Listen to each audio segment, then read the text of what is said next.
আজ অক্ষয় তৃতীয়া, বাঙালির কাছে বিশেষ পুণ্যের দিন। এই শুভ দিনে ভোটের প্রচারে আরও জোরদার সব রাজনৈতিক দলের প্রার্থীদের সকাল থেকেই শুরু হয়েছে। রবিবার ছুটির দিন ও অক্ষয় তৃতীয়ার মাহেন্দ্রক্ষণে তাই প্রচার জমে উঠেছে।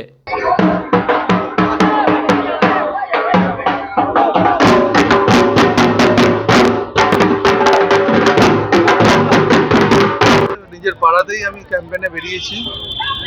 পাড়ার সব লোকই আমার সাথে আছে, আর সবাইকে আমার শুভেচ্ছা। अभी तो अंतिम समय आ गया है, जोर शोर से प्रचार हो रहा है, पूरा दिन लगे रहेंगे हम लोग।